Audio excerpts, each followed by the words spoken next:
Hello दोस्तों, कैसे हैं आप लोग। मैं आर अहमद आज फिर आपके साथ। हम लोग आशा है आप लोग अच्छे ही होंगे। तो और जो है भाई, जो ठंडी का महीना है और इसमें जो है कोरोना भी बहुत ज़्यादा जो है प्रचार प्रसार हो रहा है। इसका बहुत, इसमें कई एग्ज़ाम भी पोस्टपोन्ड हो रहे हैं।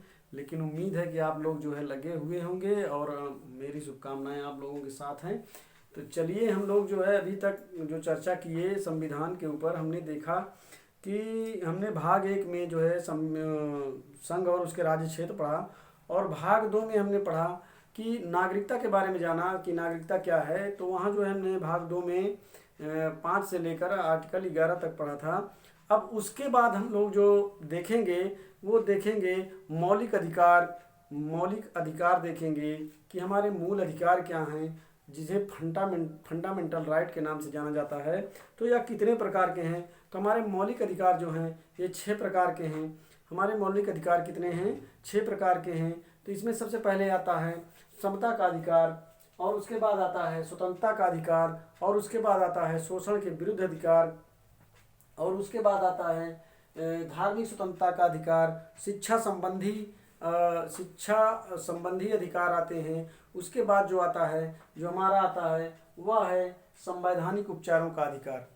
तो इसी में हम क्या करेंगे, इसी में हम चर्चा करेंगे कि हमें जो ये अधिकार जो प्राप्त किए गए, इनका बेस क्या है, इनकी आवश्यकता क्या है।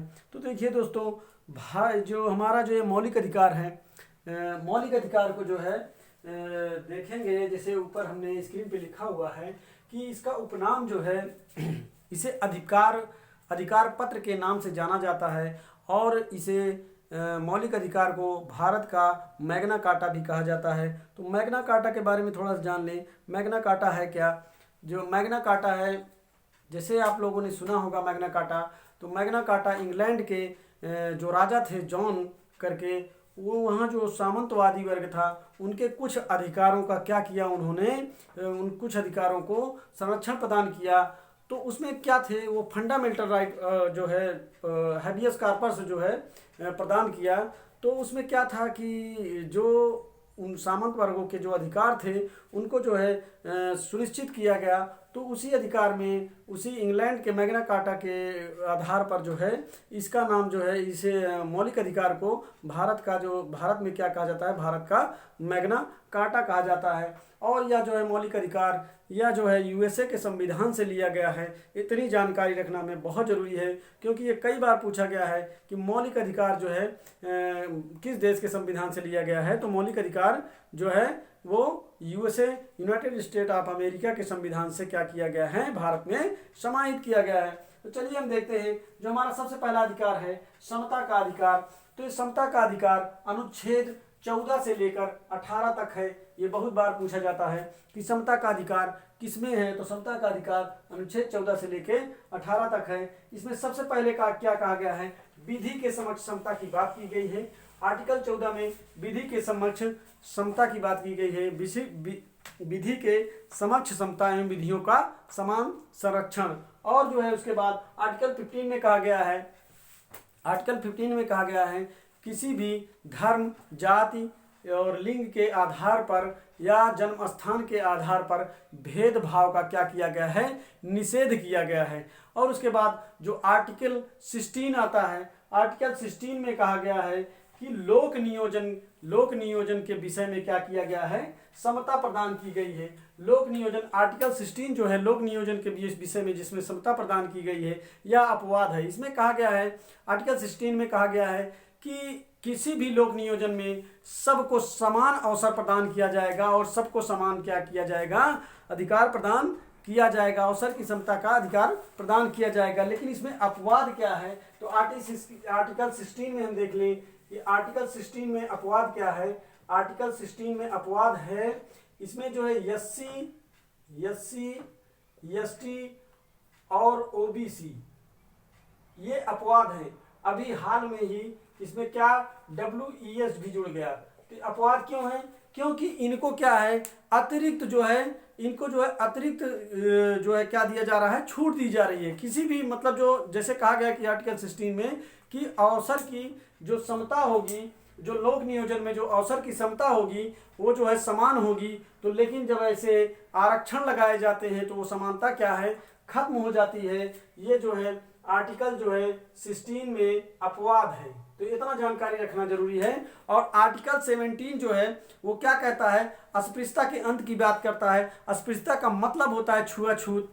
तो इसमें क्या कहा गया है कि छुआछूत जो है निषेध किया गया है, छुआछूत जो है निषेध किया गया है। और इसके खिलाफ जो है पावर किसको दिया गया है, न्यायालय को। और इसमें जो है सजा का भी प्रावधान है, अर्थात जो दंडनीय है। अगर पूछ लिया जाए कि समता के अधिकार में ऐसा कौन सा अधिकार है जिस जो दंडनीय है, तो अस्पृश्यता का जो है क्या है, अस्पृश्यता इसमें जो क्या है दंडनीय है। अगर कोई व्यक्ति अस्पृश्यता की अस्पृश्यता की भावना से कोई काम करता है या अस्पृश्यता करता है तो जो है न्यायालय में दंडनीय है। अब चलिए 18 देखेंगे। 18 में कहा गया है उपाधियों के अंत की बात किया गया है। इसमें जैसे प्राचीन काल में हमारा देश जब आज़ाद नहीं था तो बहुत सारी उपाधियां हुआ करती थी, लेकिन आज वो उपाधियों का क्या किया कर दिया गया, समापन कर दिया गया। शिक्षा एवं विधा संबंधी अधिकार को छोड़कर देखिए इसमें उपाधियों के अंत में सेना और विधा संबंधी अधिकारों को छोड़कर बाकी अधिकारों को क्या किया गया, समाप्त कर दिया गया। और इसके अंतर्गत कैसे कैसे उपाधियां जो हैं आज प्रदान की जाती हैं, जैसे पद्म विभूषण, पद्मश्री और परमवीर चक्र जैसे जो उपाधियां हैं, ये जो सम्मान हैं उनको जो है छोड़कर ये जो है आज लागू हैं, इन्हें हटाया नहीं जा सकता। चलिए ठीक है, देखते हैं हम। उसके बाद हम देखेंगे स्वतंत्रता संबंधी अधिकार पर चर्चा करेंगे। तो स्वतंत्रता संबंधी अधिकार जो है वह जो है आर्टिकल 19 से आर्टिकल 22 तक है। तो इसमें कई भागों में इसका जो है कैटेगराइजेशन किया गया है। तो जो है इसमें जो है आर्टिकल 19A जो है वो कहता है कि आर्टिकल 19 जो ए है वो कहता है कि अभिव्यक्ति की स्वतंत्रता क्या है, अभिव्यक्ति की स्वतंत्रता में होगी कि आपको बोलने की आजादी दी जाएगी। बोलने और अभिव्यक्ति की स्वतंत्रता की बात कर रहा है, स्वतंत्रता की बात करता है। और इसी में जो है आपका जो है 19 आर्टिकल जो है 19A में ये आता है। और इसी में प्रेस संबंधी स्वतंत्रता जो है, प्रेस संबंधी स्वतंत्रता की बात करता है। तो ये सब क्वेश्चन क्या हैं, पूछे गए हैं। प्रेस संबंधी स्वतंत्रता किसमें दी गई है, आर्टिकल 19A में। अब उसके बाद देखेंगे कि 19B में क्या है, शांतिपूर्ण एवं बिना हथियार के कहीं भी किसी भी स्थान पे शांतिपूर्ण एवं बिना हथियार के सभा करने की क्या है, स्वतंत्रता प्रदान की गई है। अब आर्टिकल जो है हमने जो देखा 19B को देखा, 19C में क्या कहा गया है, 19C में कहा गया है कि 19C में कहा गया है कि संघ बनाने की स्वतंत्रता, आपको जो है किसी भी प्रकार का संघ बना सकते हैं। जो आर्टिकल 19C के अंतर्गत है, आप जो है संघ बनाने की आपको क्या है, आज़ादी दी गई है। और जो है आर्टिकल 19D में आपको कहा गया है कि आप कहीं भी भारत के किसी भी क्षेत्र में स्वतंत्र विचरण करने की क्या है, आपको स्वतंत्रता प्रदान की गई है। और आर्टिकल जो है 19C में आपको जो है किसी भी भारत के किसी भी भूभाग में आपको क्या है, बसने की स्वतंत्रता प्रदान की गई है। आप कहीं भी जाकर बस सकते हैं, प्रवास कर सकते हैं। अब आर्टिकल आपने डी देखा, अब आर्टिकल डी तक आपने देखा कि देश के किसी भी क्षेत्र में आपको क्या है, आवागमन की सुविधा दी जाती है। और आर्टिकल ई में क्या है, आर्टिकल ई में देश में कहीं भी जो है आपको निवास करने का क्या है, प्रावधान किया गया है। आप वहां जो है किसी भी देश के मतलब अपने देश के किसी भी भूभाग में क्या कर सकते हैं, आप निवास कर सकते हैं, आपको इसकी आज़ादी दी गई है। अब जो है हमारा जो ई के बाद जो एफ आता है वह हटा दिया गया है। उसमें क्या था, उसमें जो है आपको स्वतंत्रता पहले प्रदान थी, और उसमें जो पहली स्वतंत्रता आपको प्रदान थी आर्टिकल 19E को हम देखेंगे। आर्टिकल 19E में क्या था, इसमें जो है आर्टिकल 19E में इसमें जो थी जो आपको स्वतंत्रता थी संपत्ति संबंधी जो स्वतंत्रता थी, संबंधी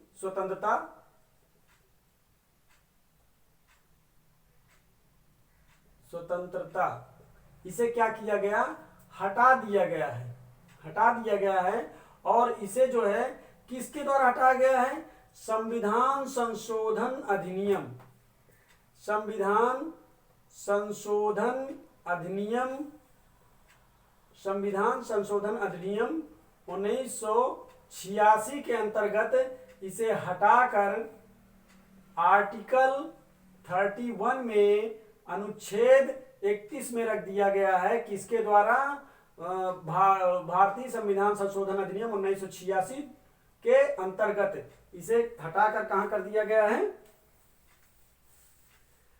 सॉरी जो है इसे जो है हटाकर कहां रख दिया गया है, आर्टिकल 31 में। अब इसके बाद हम देखेंगे जब हम इसे आर्टिकल 31 में रख दिया गया तो इसका जो है कोई जो है माने नहीं रखा गया है। अब ये जो है देखिए ये जो संविधान संशोधन था ये 44वां, ये भी याद रखना है, ये 44वां संविधान संशोधन के अंतर्गत 1946 में इसे क्या किया गया, हटाकर जो है रख दिया गया है आर्टिकल अनुच्छेद 31 में। तो अब देखिए जो अब हमारा बचता है 19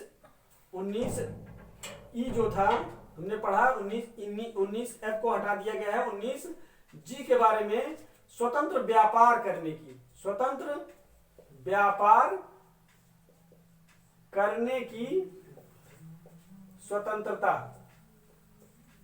स्वतंत्रता भारत के किसी भी क्षेत्र में, भारत के किसी भी क्षेत्र में क्या करता है, ये स्वतंत्र व्यापार करने की क्या करता है, हमें स्वतंत्रता प्रदान करता है। तो हमारा देखिए जो 19 है या A B C D E F को हटा दिया गया है और एफ को हटा दिया गया है और जी जो है अभी है। भारत में कहीं भी आपको जो है स्वतंत्र व्यापार करने का, स्वतंत्र व्यापार करने की स्वतंत्रता क्या है, प्रदान की गई है। अब चलिए हम देखते हैं, इसके आगे हम देखेंगे अनुच्छेद 20।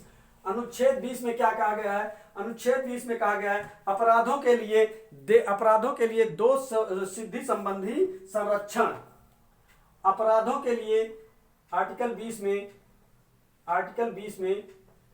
अपराधों के लिए दोष सिद्धि संरक्षण संबंधी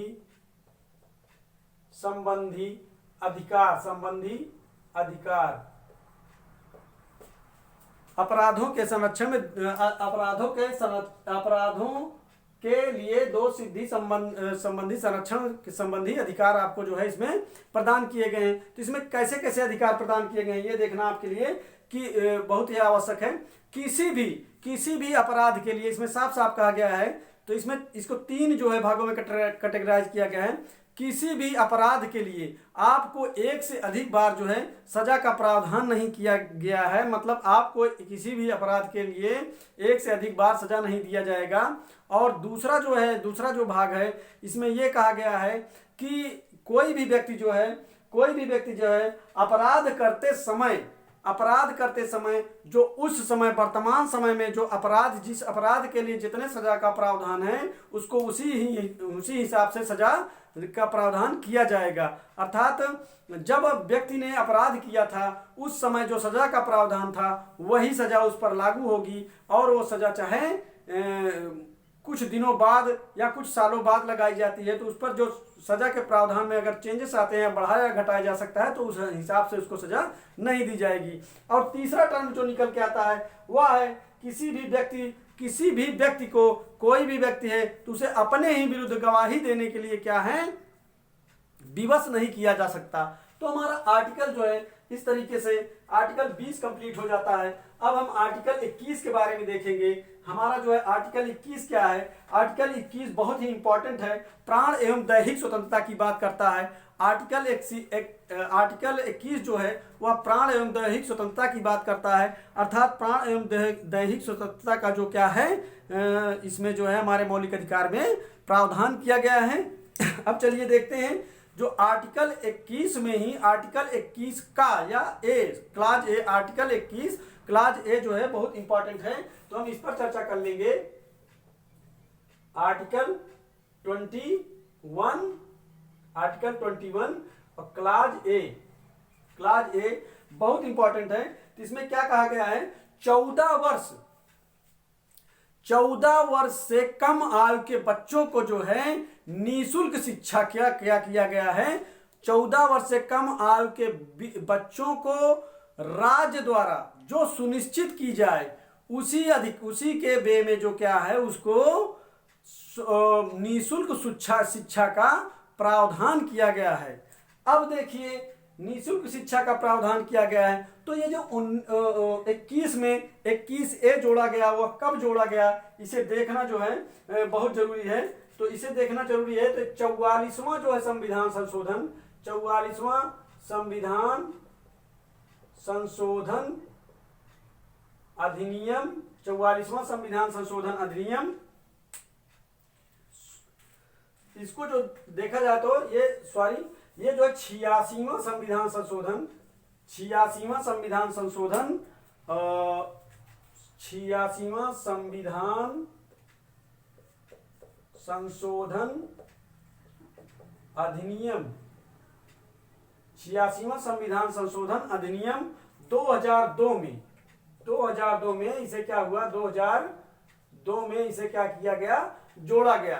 तो यह बहुत ही इंपॉर्टेंट है, कई बार पूछा गया है कि निःशुल्क शिक्षा का 14 वर्ष से कम आयु के बच्चों को निःशुल्क शिक्षा का प्रावधान अनुच्छेद किसमें किया गया है। तो अनुच्छेद जो है 21A में किया गया है, 21 का में किया गया है, 19 का में किया गया है। और यह कब किया गया, यह 86वां संविधान संशोधन 2002 में लाया गया था। तो चलिए ये हमारा पूरा होता है आर्टिकल 21। अब हम आर्टिकल 22 की बात करेंगे।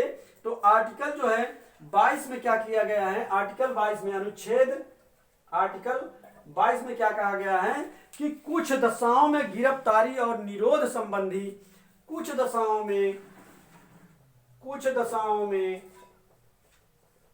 गिरफ्तारी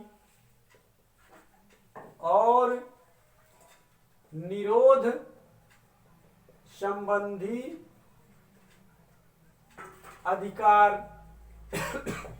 इसमें क्या किया जाएगा, इसमें इसको भी तीन भागों में कैटेगराइजेशन किया गया है। इसमें कहा गया है कि गिरफ्तारी करते समय या मान लीजिए किसी व्यक्ति की बिना बताए उसे गिरफ्तार किया जाता है, तो जो है उसको क्या होगा, उसको उसके गिरफ्तारी का जो है कारण बताना होगा। जो पहला जो टर्म है उसके गिरफ्तारी का कारण बताना होगा, और दूसरा जो टर्म है वह 24 घंटे के अंदर जो है 24 घंटे के अंदर इसे उसके जो समक्षाधिकारी जो होगा, दंडाधिकारी होगा, उसके समक्ष जो है प्रस्तुत करने की बात कही गई है। उसके 24 घंटे के अंदर उसको उस दंडाधिकारी के समक्ष क्या है उसको प्रस्तुत करना होगा। और इसमें जो है यात्रा का जो यात्रा का समय लगेगा उस समय को हटाकर, मान लीजिए कहीं दूर ले जाना है तो जो यात्रा लगती है बस से या ट्रेन से, जो यात्रा का समय होता है उस समय को हटाकर 24 घंटे के अंदर दंडाधिकारी के समक्ष उसे प्रस्तुत करने की जो है बात की गई है। अब हम देखेंगे जो तीसरा टर्म है उसे अपनी पसंद का अधिवक्ता रख सकता है। वो अपनी पसंद के वकील को चुनने का उसे क्या है पूर्ण रूप से स्वतंत्रता प्रदान की गई है। तो ये इतनी स्वतंत्रता जो है कहाँ दी गई है, ये जो है स्वतंत्रता का अधिकार आर्टिकल 19 से 22 तक दी गई है। हमने स्वतंत्रता के अधिकार को जान लिया। अब हम देखते हैं स्वतंत्रता के बाद हम देखते हैं शोषण के विरुद्ध अधिकार। मान लीजिए संविधान बनाते समय संविधान के निर्माताओं ने सोचा अगर मान लीजिए किसी का शोषण हो रहा है तो उसको कैसे अधिकार दिया जाए कि जो है उसको जो है शोषण के विरुद्ध क्या है थोड़ा क्या प्रदान हो, सहायता प्राप्त हो। तो चलिए हम देखते हैं शोषण के विरुद्ध अधिकार जो है वह 23 और 24 में दिया गया है। तो यह जो है मानव के दुर्व्यापार और बलात्कार का निषेध किया गया। इसमें आर्टिकल 23 में क्या कहा गया है कि किसी भी मनुष्य को बलात् श्रम यानी कि जबरदस्ती श्रम कराने, जबरदस्ती कार्य कराने और दुर्व्यापार अर्थात मनुष्य का दुर्व्यापार मतलब उनके खरीद फरोख्त का क्या किया गया है, निषेध किया गया है। तो आर्टिकल 23 हमारा हो जाता है। अब आर्टिकल 24 को देखते हैं। आर्टिकल 24 जो है वो क्या कहता है, आर्टिकल 24 कह रहा है कि बालकों के नियोजन का निषेध, बालकों के नियोजन का निषेध, बालकों के नियोजन के निषेध की बात करता है। और इसमें कहता है कि 14 वर्ष से कम आयु के वाले किसी भी बच्चे को 14 जो ये कह रहा है कि आर्टिकल 14 जो कह रहा है वो कह रहा है कि बालकों के नियोजन के संबंध में निषेध का प्रावधान करता है। इसमें कहता है कि 14 वर्ष से कम के आयु के बच्चे जो किसी भी कारखानों और खानों में तथा ऐसी जगह जहां दुर्घटना की संभावना अधिक हो, 14 वर्ष से कम आयु के बच्चे को क्या है, काम पर नहीं लगाया जा सकता। अर्थात इसका क्या करता है, ये निषेध करता है और इसमें जो है सजा का प्रावधान है। अब हम देखेंगे धार्मिक स्वतंत्रता की बात करेंगे। धार्मिक स्वतंत्रता जो है यह जो है आर्टिकल 25 से 28 तक है। धार्मिक स्वतंत्रता का अधिकार जो है वह कहाँ है, 25 से 28 तक है। तो 25 में कहा गया है अंतःकरण और धर्म को अबाध रूप से मानने की स्वतंत्रता की बात करता है 25 में। और 26 में कहता है कि धार्मिक कार्यों के लिए प्रबंधन करने का क्या है, प्रावधान है। कोई भी व्यक्ति अपने धार्मिक कार्यों का क्या है, प्रबंधन कर सकता है। और 27 में कहता है कि राज्य द्वारा ऐसा प्रावधान किया जाएगा जिससे किसी भी धर्म के विशेष के शोषण में जो है, किसी भी धर्म विशेष का क्या है, शोषण नहीं किया जाएगा। अब जो है आर्टिकल 28 कहता है, आर्टिकल 28 में कहता है कि विधि से पूर्णता पोषित शिक्षण संस्थान, विधि से पूर्णता पोषित जो शिक्षण संस्थान होंगे उसमें किसी भी प्रकार के धार्मिक शिक्षा का क्या है, जो है निषेध किया गया है। अगर जो सरकारी खर्चे पर जो शिक्षण संस्थान चलाए जा रहे हैं उसमें किसी भी विशेष धर्म की शिक्षा जो क्या है, नहीं दी जाएगी। चलिए ठीक है, अब हम आगे चलते हैं। 28 तक हमने क्लियर किया। अब हम चलते हैं संस्कृत एवं शिक्षा संबंधी अधिकार पे, जो आर्टिकल 29 से 30 तक है। आर्टिकल 29 से 30 तक है शिक्षा एवं संस्कृत संबंधी अधिकार के बारे में। तो इसमें क्या कहा गया है, अल्पसंख्यक वर्ग के, अल्पसंख्यक जो वर्ग है, अल्पसंख्यक वर्ग के आर्टिकल 29 में अल्पसंख्यक वर्ग के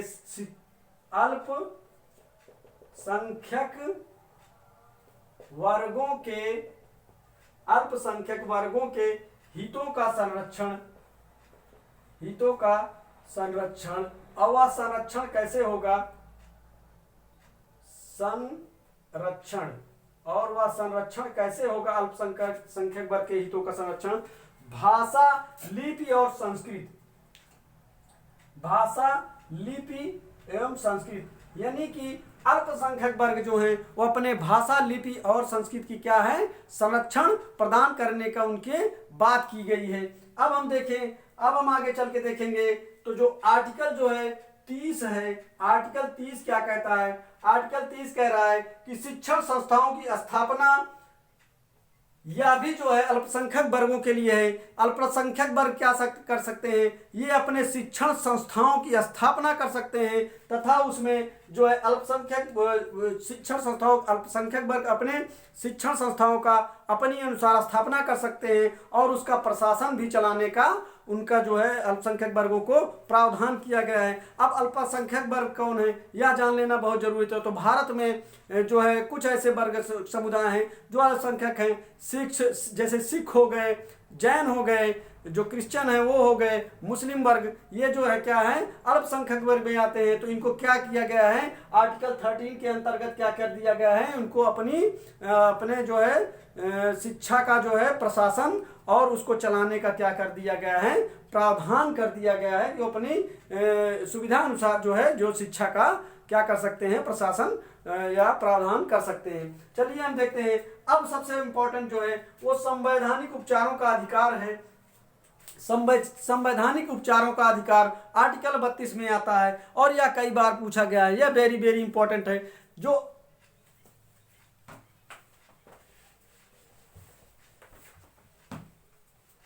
अब देखिए, ये देखिए आप जो नीचे स्क्रीन पे दिखाई दे रहा है संवैधानिक उपचारों का अधिकार अनुच्छेद 32, यह बहुत इंपॉर्टेंट है। अनुच्छेद 32 जो है इसे B.R. अम्बेडकर ने, सबसे पहले तो ये जान लें कि B.R.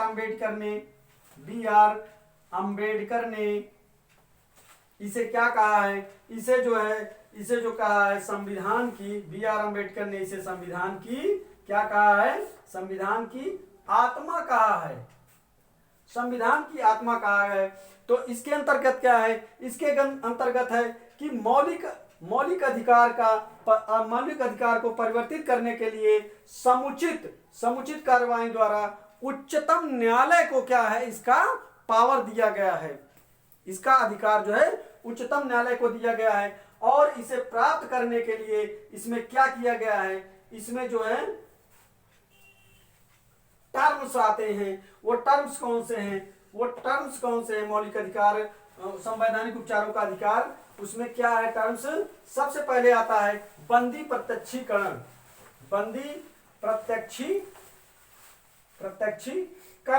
जिसे क्या कहा जाता है, हैबियस कॉर्पस।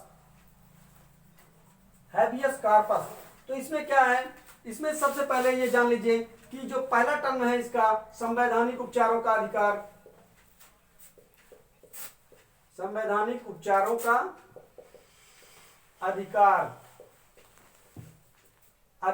पहला ये इसका जो है सबसे पहला टर्म्स है संवैधानिक उपचारों के अधिकार में सबसे पहला टर्म्स है क्या, बंदी प्रत्यक्षीकरण। इसमें आता क्या है, बंदी प्रत्यक्षीकरण में क्या आता है, इसमें जो है उस व्यक्ति की प्रार्थना पर जारी किया जाता है जो यह समझता है कि उसे अवैध रूप से बंदी बनाया गया है, तो उसी के लिए ये जारी किया जाता है, तो बंदी प्रत्यक्षीकरण।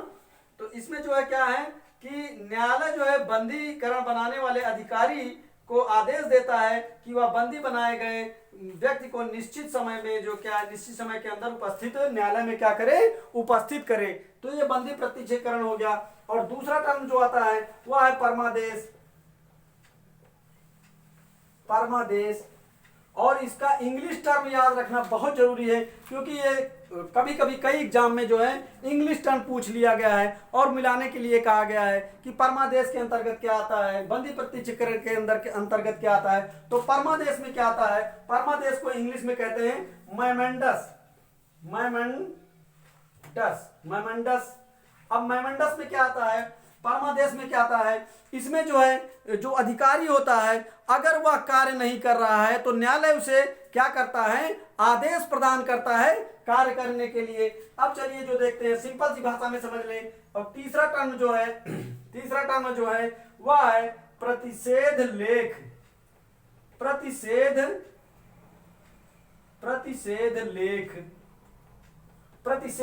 क्या है, इसको जो है इंग्लिश में क्या कहते हैं, इसकी इंग्लिश में कहते हैं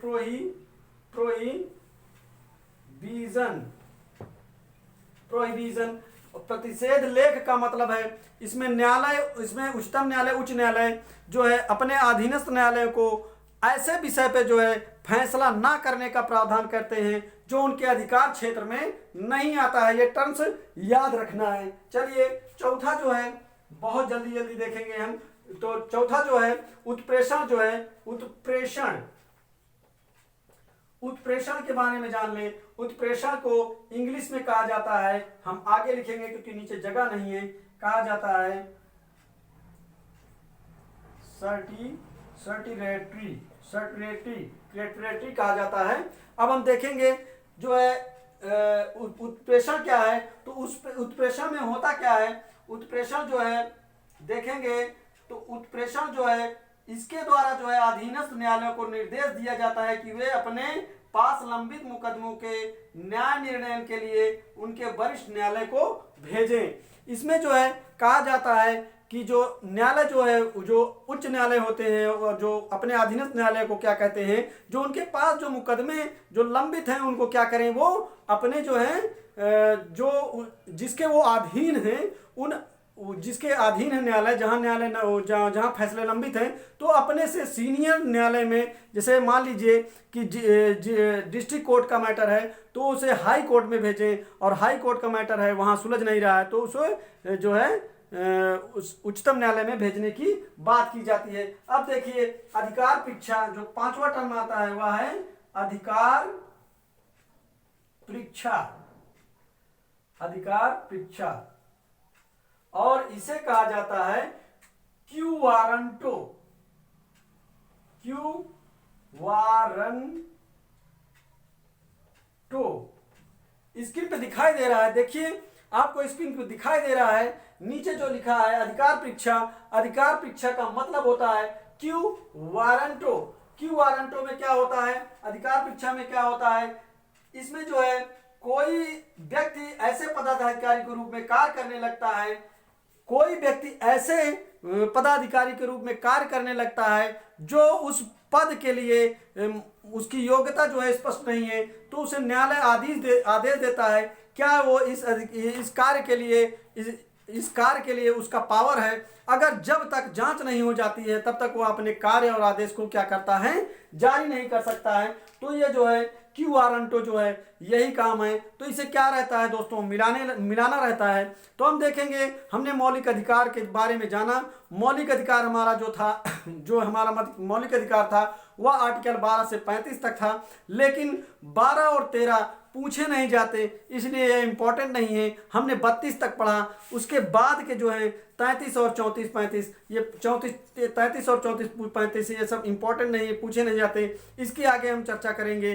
अब हमारा क्या है, हमने जो ये चीज़ देखा है, हमें इसे जो स्क्रीन पे देखा, इसमें जो हमने इंपॉर्टेंट टर्म बताए हैं वो एग्जाम में पूछे जाते हैं। तो दोस्तों अब हम क्या करेंगे, अब हम जो है मिलेंगे आपसे अगले वीडियो में, और अगले वीडियो में मिलेंगे हम अपनी क्लास में, आपको जो है ले चलेंगे और जो हमने अभी तक बताया तो इसको क्या करेंगे, आप लोग कंठस्थ करेंगे और जो है नोट डाउन करेंगे। तो दोस्तों हमारी आपसे एक शिकायत है, आप लोग जो है वीडियो को क्या करते हैं, लाइक नहीं करते हैं। तो आप लोग कम से कम इतना तो कर दिया करो कि हमारी वीडियो को लाइक कर दिया करो और सब्सक्राइब कर दिया करो। अगर मान लीजिए आपको वीडियो में कोई त्रुटि नजर आए तो उसके लिए कमेंट कर दिया करो। जरूरी नहीं है अगर हमारी वीडियो गड़बड़ है तो आप उसके लिए कमेंट करिए, हम अपनी वीडियो में सुधार करेंगे और हम क्या करेंगे, आपके लिए कोशिश करेंगे कि और अच्छा और बेहतर कर पाएँ। तो क्या करें, हम चलते हैं, अब आप लोग से विदा लेते हैं। आप लोग कंटिन्यू करते रहिए, कंटिन्यू लगे रहिए और सफलता को अपनी सुनिश्चित करिए। धन्यवाद।